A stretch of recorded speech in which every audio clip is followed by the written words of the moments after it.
Okay bye ಬಾಯ್. ದೀಪಕ್ ನಿಮ್ಮ ಮನೇಲಿ TV ಸರಿಯಾಗಿದೆಯಾ? ಯಾಕೆ? ನಾಳೆ ಸಂಜೆ ನಿಮ್ಮ ಮನೆಗೆ ಬರ್ತಾ ಇದೀನಿ ಟಿವಿ ನೋಡಕ್ಕೆ. ಅಯ್ಯೋ ಪಾಪಿ, ನಾಳೆ ಸಿನಿಮಾ ಟಿಕೆಟ್ ತಗೊಂಡ್ಬಿಟ್ಟಿದ್ದೀನಲ್ಲ, ನಿಂಗೂ ಸೇರ್ತಿ. ಹಾರದ್ ಬಿಸಾಕು ಅದನ್ನ. ನಾಳೆ ಸಂಜೆ ಟಿವಿಲಿ Cosmos versus Mohun Bagan, the world's greatest football player Pele, the black pearl, ಅವ್ನು ಆಡ್ತಾ ಇದ್ದಾನೆ ಕಣೋ. ಪೀಲೆ ನಾವು ಪ್ರತ್ಯಕ್ಷ ನೋಡಕ್ಕಾಗದೆ ಹೋದ್ರು ಅಟ್ಲೀಸ್ಟ್ ಸ್ಟಿಲ್ ಅದು ಕಣ್ತುಂಬ ನೋಡೋಣ. Okay good night. ಬಾಯ್ ಬಾಯ್.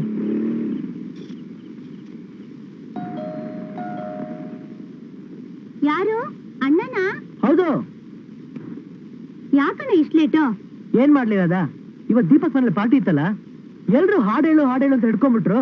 ಹಾಡ್ತಾ ಹಾಡ್ತಾ ಕೂತ್ಕೊಂಡ್ಬಿಟ್ಟೆ, ಟೈಮ್ ಹೋಗಿದ್ದ ಗೊತ್ತಾಗ್ಲಿಲ್ಲ. ನಮ್ಮ ಮನೆಗೆ ಡಾಕ್ಟರ್ ಅಂಕಲ್ ಬಂದಿದ್ರು. ಯಾವಾಗ? ಸಂಜೆ. ಏನ್ ಹೇಳಿದ್ರು? ಈ ಸಲ ನೀ ತಗೊಂಡಿರೋ ಸಬ್ಜೆಕ್ಟ್ ನಲ್ಲಿ ಬರೀ 15% ಅಂತೆ ಪಾಸ್ ಆಗಿರೋದು. ಹಾಗಾದ್ರೆ ಆ 15% ನಾ ಪಾಸ್ ಆಗಿಲ್ಲ ಅಂತ ಅರ್ಥನಾ? ಸುಮ್ನೆ ನಡಿ, ಹೊಟ್ಟೆ ಹಸಿತಾ ಇದೆ, ಊಟ ಹಾಕು. ಬೇಗ ಬಡ್ಸು.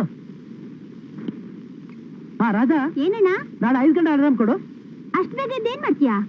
ಸುಪ್ರಭಾತ ಕೇಳ್ತೀನಿ. ನಾನು ನನ್ನ ಫ್ರೆಂಡ್ಸ್ ನಾಳೆ ವಿಶ್ವ ಮನೆಗೆ ಹೋಗ್ತಾ ಇದೀವಿ. ಟಿವಿಲಿ India versus Australia test match ನೋಡೋದಕ್ಕೆ. ನೋಡ್ತಾ ಇರು, ಈ ಕಪಿಲ್ ದೇವ್ ಹಜಾರುದ್ದೀನ್ ಸೇರ್ಕೊಂಡು ಆಸ್ಟ್ರೇಲಿಯಾ ಬೋಲಿಂಗ್ ಹೇಗ್ ಚಟ್ನಿ ಮಾಡ್ತಾರೆ ಅಂತ. ನೋಡು, ಈ ಇಂಡಿಯನ್ ಟೀಮ್ ಇದೆಯಲ್ಲ ಅದು. ಪ್ಲೀಸ್, ನೀನ್ ರನ್ನಿಂಗ್ ಕಮಿಟಿ ನಿಲ್ಲಿಸ್ತೀಯಾ? ಈ ವರ್ಷ ಪಾಸ್ ಆಗ್ತೀಯ ತಾನೆ? ಮತ್ತೆ ಅದೇ ಗೋಳ. ಈ ಕಾಲೇಜ್ ಪರೀಕ್ಷೆ ಒಂದು ದೊಡ್ಡ ಲೆಕ್ಕನ. ನೋಡ್ರದ, ಮುಂದೆ ಜೀವನದಲ್ಲಿ ಬಾರಿ ಪರೀಕ್ಷೆ ಬರುತ್ತೆ, ಅದನ್ನ ಪಾಸ್ ಮಾಡ್ಬೇಕು. ಅದನ್ನೆಲ್ಲ ಆಮೇಲೆ ಪಾಸ್ ಮಾಡೋರಂತೆ. ಡಾಕ್ಟರ್ ಅಂಕಲ್ ಹೇಳಿದ್ರು, ಈ ವರ್ಷ ನೀನ್ ಎಕ್ಸಾಮ್ ನಲ್ಲಿ ಪಾಸ್ ಆದ್ರೆ ಒಂದ್ ಒಳ್ಳೆ ಕೆಲಸ ಹುಡುಕೊಡ್ತಾರಂತೆ. ಹುಡ್ಕೊಡ್ತಾರೆ. ಅವ್ರಿಗೆ 54 ವರ್ಷ ಆಯ್ತು. ಅವರೇ ಇನ್ನೂ ಒಂದು ಹೆಣ್ಣು ಹುಡ್ಕೋಕಾಗಿಲ್ಲ, ನನಗ್ ಕೆಲಸ ಹುಡ್ಕೊಡ್ತಾರ? ಸುಮ್ನೆ ಊಟ ಮಾಡು.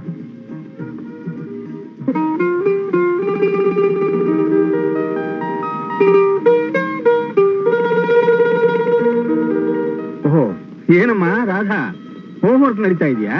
ಓ ಬನ್ನಿ ಅಂಕಲ್, ನಮ್ಮನೆ ಹತ್ರ ಪೇಷಂಟ್ ನೋಡಕ್ ಬಂದಿದ್ರಾ? ಹೌದಮ್ಮ. ಹೇಗಿದ್ದಾರೆ? ಅಯ್ಯೋ, ಏನ್ ಹೇಳಿ ನನ್ನ ದುರಾದೃಷ್ಟಕ್ಕೆ ರಾಧಾ. ಯಾಕೆ? ಆಳ್ ಔಟಾ? ಇಲ್ಲ ರಾಧಾ, ನಾನ್ ಕೊಟ್ಟ ಮೆಡಿಸಿನ್ ನಲ್ಲಿ 2ನೇ ಡೋಸ್ ನಲ್ಲಿ ಜ್ವರ ಇಳಿದು ಕಾಫಿ ಕುಡಿದು ಸಿಗರೇಟ್ ಸೆಟ್ಟ ಕೂತಿದ್ದ. ಅದರಲ್ಲಿ ದುರದೃಷ್ಟ ಏನ್ ಬಂತು ಅಂಕಲ್? ಅಲ್ದೇ ಇನ್ನೇನು, ಎಲ್ಲ ರೋಗಿಗಳು ನಾವು ಕೊಟ್ಟು 1 ಡೋಸ್ ಔಷಧಿ ಹುಷಾರ ಹೋಗ್ಬಿಟ್ರೆ ನಮ್ ಸಂಪಾದನೆ ಗತಿ ಏನಮ್ಮ? ನೀವು ನಮ್ಮ ಅಣ್ಣ ಮಾತ್ನಲ್ಲಿ ಒಂದೇ ತರ. ನಡೀರಿ, ಒಳಗಡೆ ಹೋಗೋಣ. ನಡಿ. ಬನ್ನಿ ಅಂಕಲ್, ಕೂತ್ಕೊಳ್ಳಿ.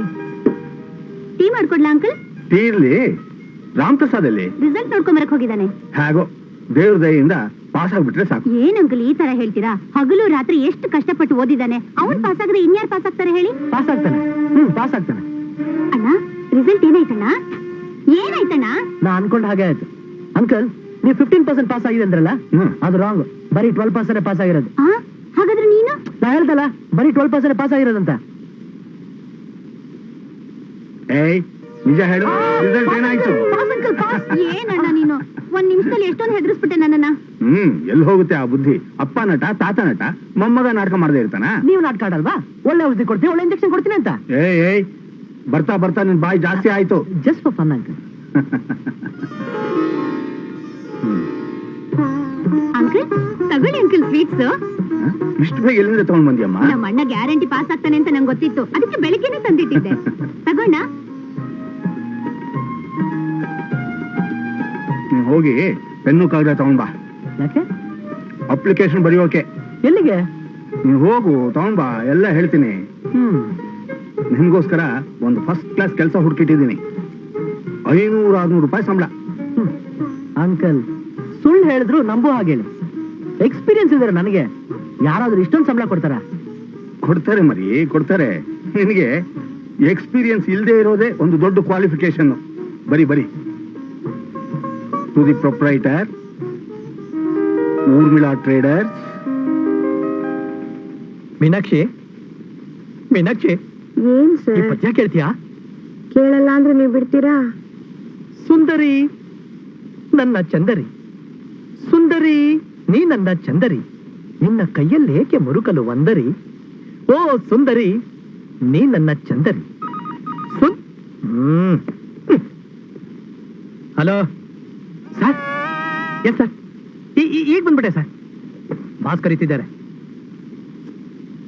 ಅಪ್ಪ, ಸದ್ಯ ಬದುಕೊಂಡೆ.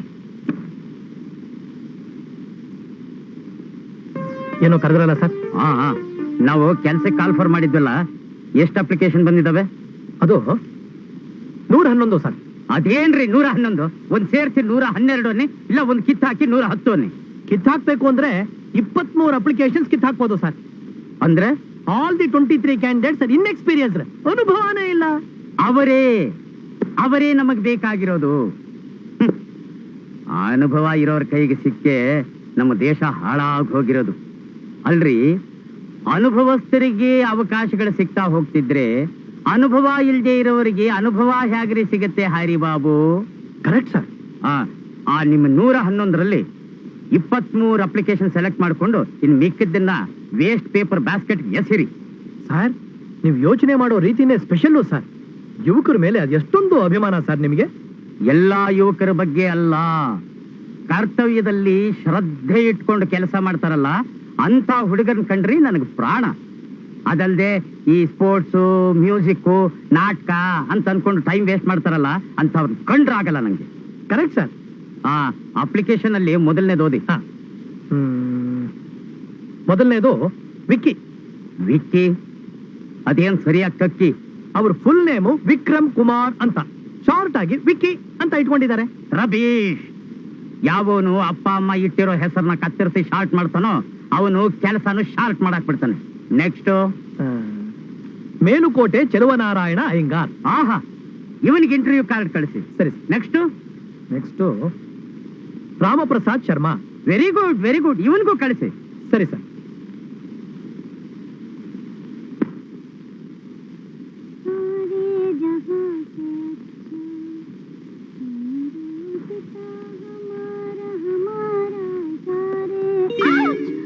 ಏನ್ ಅಂಕಲ್ ನೀವು ಎಷ್ಟೊಂದು ಎದ್ಕೊಂಡ್ಬಿಟ್ಟೆ ನಾನು. ಗುಲಾಬಿ ಹೂ ಸೋಕಿದ್ರೆ ಹೆದರ್ಕೊಳ್ತೀಯಲ್ಲಮ್ಮ.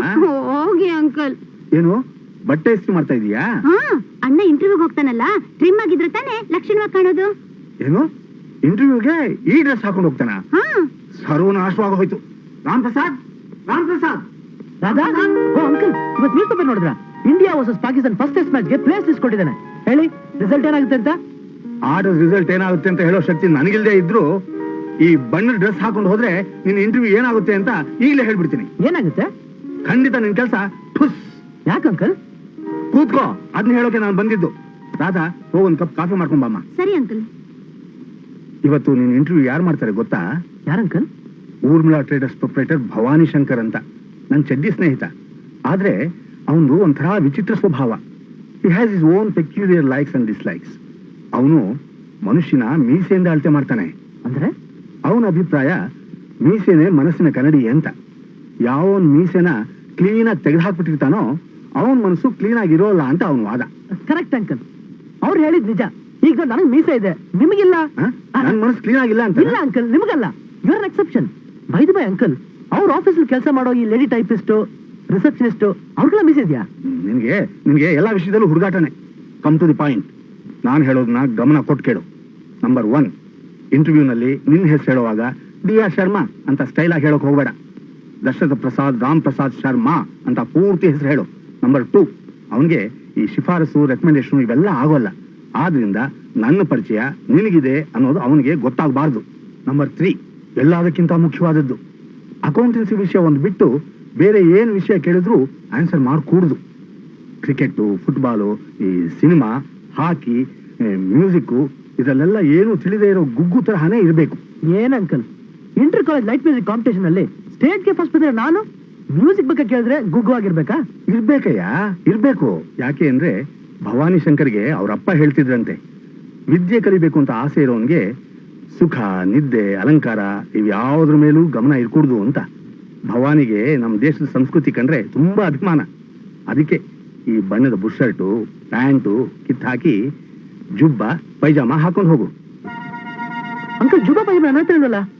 ಇಲ್ದಿದ್ರೆ ಬೇಕ್, ಬಾರೋ ಆರ್ ಸ್ಟೀಲ್. ಖಾರಿವಾಸಿ ಕತ್ತೆ ಕಾಲೆ ಕಟ್ಟು ಅಂತಾರೆ, ನಿನಗಿಷ್ಟು ಮಾಡೋಕ್ಕಾಗಲ್ವಾ?